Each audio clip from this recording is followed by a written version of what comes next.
नमस्कार दोस्तों, वेलकम है आपका न्यूज चैनल पर। आज आप देख रहे हो ऐसी खबर जिसके बारे में सुनकर आप अपने आप को रोक नहीं पाओगे। आखिर ऐसा क्या हुआ भूपेंद्र के साथ? क्या उनकी कोई एक्स गर्लफ्रेंड थी या फिर कोई और इसके पीछे का राज? आइए जानते हैं पूरा मामला। वीडियो को एंड तक जरूर देखना, जुड़े रहना आरती न्यूज चैनल के साथ। वीडियो शुरू करते हैं। क्लब में मिली थी लड़की के हनी ट्रैप। जी हाँ, हनी ट्रैप से ऐसे शिकार हुए भूपेंद्र रघुवंशी। मरने से पहले सुसाइड नोट में लिखी दर्द भरी दास्तां। हनी ट्रैप की शिकार इंदौर की शराब ठेकेदार भूपेंद्र सिंह रघुवंशी ने आत्महत्या कर ली। जी हाँ, उन्होंने आत्महत्या कर लिया। इतना ही नहीं दोस्तों, उन्हें एक लड़की इति तिवारी ब्लैकमेल कर रही थी। इति से उनकी मुलाकात क्लब में हुई थी। पहले दोस्ती में प्यार का नाटक के बाद उसने बाद में भूपेंद्र को ब्लैकमेल करना शुरू कर दिया था। हनी ट्रैप के शिकार भूपेंद्र ने 5 पन्नों का सुसाइड नोट लिखा है, जिसमें एक युवती का नाम लेकर लिखा है कि 25 लाख रुपए और आईफोन लेने के बाद भी ब्लैकमेल करते हुए दुष्कर्म की रिपोर्ट दर्ज कराई और कराने की धमकी देती है।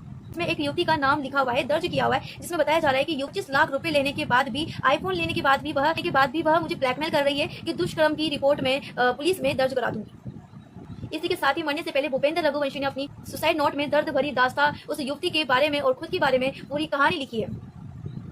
आखिर कैसे हुई थी भूपेंद्र की लड़की से मुलाकात, जानते हैं इसके बारे में।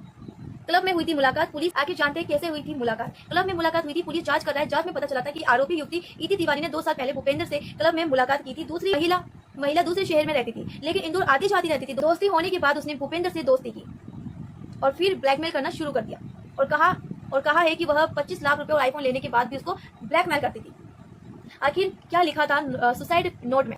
सुसाइड नोट में लिखा हुआ था, भूपेंद्र ने अपने 5 पन्नों में सुसाइड नोट में इति तिवारी नामक महिला का जिक्र किया है। आत्महत्या के लिए उसे ही जिम्मेदार बताया गया है। भूपेंद्र ने लिखा है कि इति से मेरी दोस्ती 2 साल पहले हुई थी। शुरू में सब कुछ ठीक चल रहा था। वह इंदौर में रहती थी, लेकिन बाद में वह मुंबई चली गई। वह उसने मुझे धमकियां देना शुरू कर दिया। कहती है कि दुष्कर्म का केस दर्ज करवा दूंगी।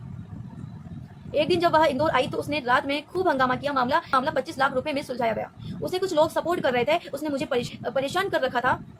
खर्चों को मैं उठाता था। उसने मुझे पूरी तरह से घर में कैद कर रखा था। भूपेंद्र ने आगे लिखा है कि उसके लिए मैंने कार भी लेने की हाँ कर दी थी, लेकिन उसी से परेशान होकर मैंने दूसरा फोन लेने के बारे में सोचा। मैंने दूसरा फोन लिया, लेकिन एक फोन हमेशा उसके लिए फ्री रखना पड़ता था।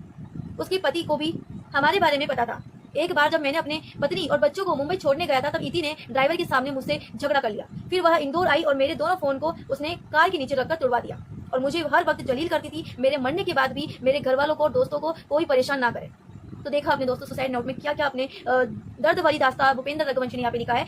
और कौन है भूपेंद्र रघुवंशी, आइए इसके बारे में जानते हैं। भूपेंद्र इंदौर में लंबे समय से शराब कारोबार से जुड़े हुए थे। 2 पबों का संचालन भी कर चुके थे और भूपेंद्र के परिवार में पत्नी, एक बेटा और एक बेटी भी थी। तनाव में रहने के कारण वह ज्यादातर कारोबार में ध्यान नहीं दे पा रहे थे। उनके 3 पब बंद हो गए थे। बाद में उन्होंने एक रेस्टोरेंट खोल दिया और वह भी बंद करवा दिया। कर्ज के कारण भी वह बहुत परेशान हो गए थे। मंगलवार को भूपेंद्र ने इंदौर में आत्महत्या कर ली। पुलिस ने जांच शुरू कर दी, लेकिन शव को पोस्टमार्टम के लिए अस्पताल में भेजा गया। तो देखा आपने दोस्तों, किस तरह से भूपेंद्र ने एक इति नाम की महिला की वजह से अपनी जिंदगी को दांव पे लगा दिया, अपनी जिंदगी को खत्म कर लिया। इंदौर के जाने माने शराब ठेकेदार भूपेंद्र रघुवंशी ने आत्महत्या कर जान ले ली। मंगलवार की सुबह उनका शव घर पर मिला। बताया जा रहा है कि भूपेंद्र ने जहर खाकर अपनी जान दी थी। चौंकाने वाली बात तो यह है कि इस आत्महत्या के पीछे हनी ट्रैप की बात सामने आ रही है। पुलिस ने भूपेंद्र के शव के पास से 5 पन्नों का सुसाइड नोट भी मिला है। करीब 3 साल पहले क्लब में एक लड़की से हुई मुलाकात, उस लड़की के बारे में जिक्र किया गया। इस केस में उसी ने ब्लैकमेल करने की बात प्राथमिक जांच में सामने आ रही है। आखिर जांच के बाद इस असली वजह सामने आया सकेगी। पुलिस ने मर्ग कायम कर जांच शुरू कर दी है। भूपेंद्र एक बार भी संचालित कर चुके थे। उनके परिजनों ने पुलिस को बताया था कि वे पिछले कुछ दिनों से तनाव में थे। भूपेंद्र विजयनगर में स्थित एक क्लब के साथ ही शहर में कई दूसरे क्लब में भी संचालित कर चुके थे। उन्हें थार वाले नाम से भी जाना जाता था। मेरा आप सभी से ये प्रश्न है कि क्या जान देना ही इसका सही विकल्प होता है? क्या उसने ये सही किया? जहर खाकर जो उसने अपनी जान ली, क्या भूपेंद्र ने सही किया या भूपेंद्र ने गलत किया?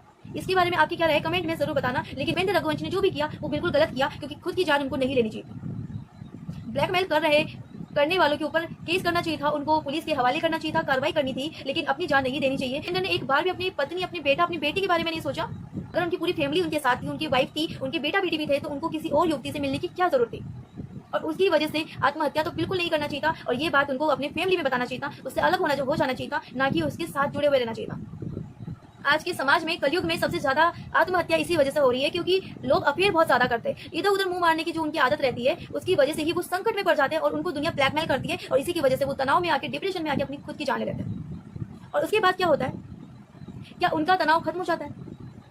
क्या उनकी सारी प्रॉब्लम सॉल्व हो जाती है? इस बारे में आपकी क्या राय है कमेंट सेक्शन में जरूर बताना। और ऐसी खबरों के लिए जुड़े रहना आरती न्यूज चैनल के साथ। आज के लिए बस इतना ही, मुझे दीजिए इजाजत, फिर मिलती हूँ ऐसी खबर के साथ। सतर्क रहिए, अलर्ट रहिए, सावधान रहिए। जय हिंद, जय भारत।